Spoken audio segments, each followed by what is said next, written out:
Halo teman-teman, balik lagi nih bareng aku, Akila, di Gimala Psikologi bareng Akila. Nah, hari ini aku mau ngebahas tentang salah satu gangguan kepribadian yang mungkin sebagian dari kalian udah sering dengar atau udah pernah tahu sebelumnya. Cuman kalau yang ini agak beda ya dari biasanya dan kayaknya orang tuh jarang tahu gitu. Kalau misalnya aku bilang gangguan kepribadian ini tuh bisa bikin penderitanya terobsesi nih sama yang namanya kesempurnaan. Mungkin sebagian dari kalian bakalan kepikiran kalau itu OCD. Dan sebenarnya tuh nggak salah ya teman-teman. Cuman hari ini aku mau ngebahas tentang saudaranya dari OCD ini alias OCPD atau Obsessive Compulsive Personality Disorder. Nah lo, apa tuh OCPD? Terus apa sih bedanya sama OCD pada umumnya nih? Nah jadi, OCPD atau anankastik itu adalah sebuah gangguan kepribadian yang bisa membuat si penderitanya merasa terobsesi dengan kesempurnaan di seluruh aspek kehidupan mereka. Dan ini juga bisa dijadikan salah satu perbedaan paling menonjol antara OCPD dan juga OCD. Karena kalau OCD itu, dia akan terfokus pada beberapa aspek tertentu. Sedangkan kalau OCPD, dia akan menyeluruh di aspek kehidupannya. Yang kedua, kalau OCD itu, dia bisa merasa stres atau merasa bahwa perilakunya ini bisa mengganggu orang lain. Nah, sedangkan kalau OCPD, dia benar-benar nggak sadar atau merasa bahwa kegiatan atau perilakunya ini normal. Jadi ya, dia merasa oke-oke aja gitu. Dan yang ketiga, biasanya orang OCD itu akan melakukan kegiatan atau menyelesaikan pekerjaannya itu hanya demi memuaskan obsesi dalam dirinya. Nah, sedangkan kalau OCPD, dia benar-benar murni melakukan pekerjaan untuk efisiensi pekerjaannya.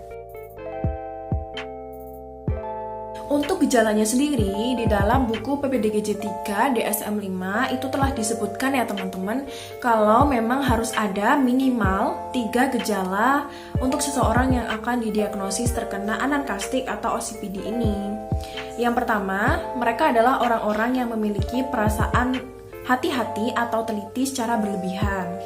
Mereka juga orang-orang yang kaku dan juga keras kepala. Dan mereka ini adalah orang-orang yang memiliki sifat obsesif terhadap hal-hal yang rinci nih. Kayak misalnya jadwal, aturan, ataupun daftar. Terus mereka juga memiliki sifat perfeksionisme yang berlebihan yang nantinya sifat ini akan mempengaruhi hasil pekerjaan mereka. Terus mereka juga terlalu terikat atau terlalu patuh terhadap kebiasaan sosial yang ada. Jadi mereka ini adalah orang-orang yang cenderung kurang fleksibel ya. Terus mereka juga suka mencampur adukan pikiran yang enggan dan juga memaksa. Jadi mereka bisa saja memaksa orang lain atau bahkan melarang orang lain dalam melakukan sesuatu. Tapi mereka juga nggak punya dasar atau mereka itu ya nggak tahu nih kenapa sih aku harus melarang orang, kenapa sih aku harus memaksakan orang. Mereka nggak punya alasan yang mendasar. Terus gimana tuh caranya menangani atau mungkin mengurangi gejala dari OCPD atau anankastik ini? Dan dari yang aku dapat ada beberapa cara untuk menangani gangguan kepribadian ini ya teman-teman.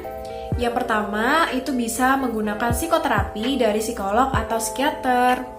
Dan untuk psikoterapi ini sendiri itu sebenarnya ada macam-macam ya jenisnya, variasinya banyak dan kegunaannya pun macam-macam juga. Jadi kita harus konsultasi langsung sama psikolog atau psikiaternya. Sebaiknya psikoterapi mana sih yang harusnya kita lakukan seperti itu. Dan yang kedua, ini kita bisa mengkonsumsi obat-obatan jika memang diperlukan ya. Sekali lagi jika memang diperlukan.